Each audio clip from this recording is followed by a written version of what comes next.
Well, I'm excited to talk about your latest single, Bite, which I absolutely love. Before we get into that, I guess let's go through your amazing catalog. You've been putting out music for such a long time. I think when I first met you, I think you just had released your EP, What I Want to Say to You, which is a pretty amazing EP. Very brave of you, I think, because it was basically talking about your sexual assault, and it's weird from my perspective, at least. Growing up, most of the girls I dated or knew, high school and college, a lot of them had a sexual, you've been raped or sexually assaulted at some point in life, but didn't want anyone to know about it. And here you're writing a whole EP about it,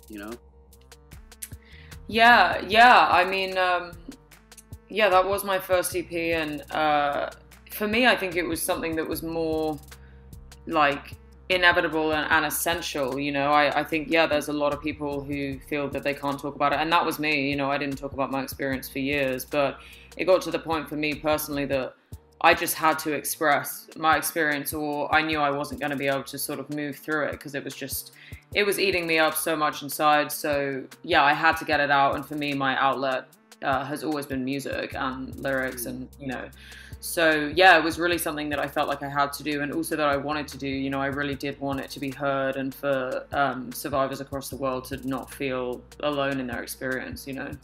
Did you get like response from other people from it?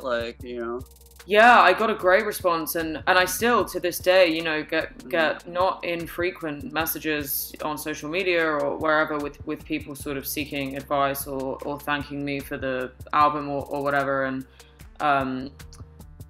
which is great, because for me, I just felt like if when I endured my experience, if I had heard, a song on the radio about it, I would have felt fine to then go and talk about it, because it would seem like it was something that's acceptable to be talked about, and that wasn't the case at all. It's been very taboo, and it hadn't been talked about for such, like, this was also pre sort of the Me Too era, or it was just sort of around that exact same time.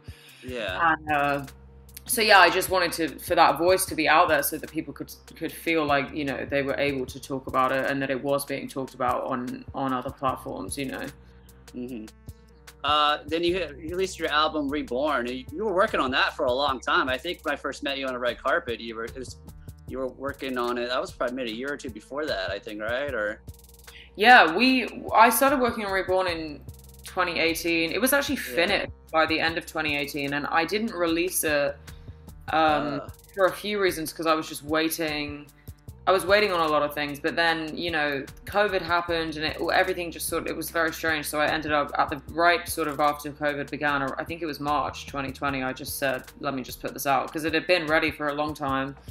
But and that was a 12-track album, and that sort of explored my regaining of my strength and my sexuality, my power, all that stuff. And it was like the journey to hope, I guess. Yeah, my favorite track was Wash Your Ego. I Have the power, and I love that they have like the kids choir at the end of it, Yeah, that was a lot of fun tracking that. We had like 7 kids out here in LA, and it was fun.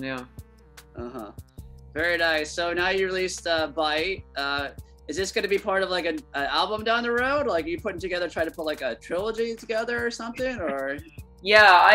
So since COVID, since things reopened in LA June 2021, we've been performing like non-stop, and everything has sort of changed from when I first met you. Like, I'm a full-time performing artist right now, and it's all new material. So yes, there is a new album in the works, and Bite is kind of the first look at that, and the album itself, I'm not sure when exactly that will come out, but we have 2 more singles underway right now, so they'll be coming soon, and then maybe once the next 2 singles are out, we'll just take a break and put together the full record, which probably will be another 10 or 12 tracks. I was so blown away by your live performance at the Mint. I guess that was 2019 maybe. A long time ago. It's hard to be before the pandemic and after, but you have amazing musicians with you together.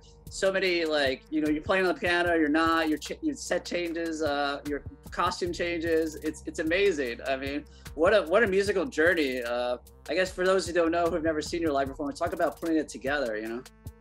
Yeah, and I think when it comes to live performance, finding me on Instagram, everything's under M the Master is like the place to look, or YouTube too, because there's so much footage of, especially the past year of performance, which has been so wild. But yeah, putting it together, I mean, I feel like back then when you first saw me, it was very kind of calculated and thought out and very like rehearsed and planned and prepared. Whereas now, well, that's definitely still in there to an extent, but I've actually experimented a lot more with like freedom and improvisation, and we found some of the wildest and most kind of outrageous, fun, shocking things. You know, I will literally be running around the whole venue, like rolling around on the floor, all of that stuff. And yeah, like the freedom, it's just about freedom of expression. Like I have no fear, no shame, no embarrassment to just unleash every time, you know, and I think that's where the magic kind of comes from. Cool. Yeah. So what else is in the works you're allowed to talk about? Is there like a music video, any upcoming live shows or anything like that? Yeah, we just released 2 music videos over the past 6 months for 2 of the songs from Reborn. But yeah, right now, I'm in the studio.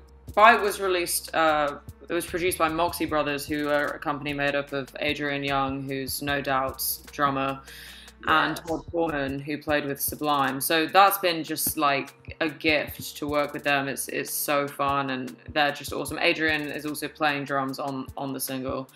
Oh, really? Cool. Yeah, he is. I've interviewed him a couple of times. He's super nice. Yeah. He's the best. I love him. Yeah. So we've developed a great relationship. So yeah, I'm working on our second single right now, which is "I'm a Criminal," which is like one of a song that we play live that everybody loves. So that'll be coming out in a couple of months. So we have 2 more singles in the works there. So I reckon, and I just recorded another single too with Bruce Whitkin, who's the person who produced my first 2 records. So I think over the next 6 months, I should have another 3 singles coming out, which is awesome. And then live performance wise, yeah, like we perform every single week in LA. We have a residency at Harvelles in Santa Monica. So that's every Tuesday night. I play in a bunch of other venues all around LA. So yeah, there's a lot going on, a lot of live performance, a lot of time in the studio, and yeah, just a lot coming up. Yeah. Very cool. I know you mentioned Instagram, website, social media wise, everyone can follow you. And yeah, everything is under M the Master, Spotify, Apple Music, website, you know, all of that stuff. So yeah, and there's just going to be a lot coming like this. I think releasing Bite was kind of so substantial because I haven't released anything for 2 years, and who I am as an artist today is just so different from 2 years ago. I mean, largely accredited to the amount of live performance that I do now. It has evolved me so much, and so Bite really actually kind of feels like the introduction to who I am now. So I'm really excited to be, you know, have a few more singles on the way, a couple of videos, and, you know, doing all the live shows. Right. So yeah, I definitely would follow to stay in tune with all of that stuff. Yeah. Awesome. I can't wait to hear your new music. I love Bite. Keep up the amazing work, and we'll talk down the road with future stuff. All right. Awesome. Thank you so much, Steven.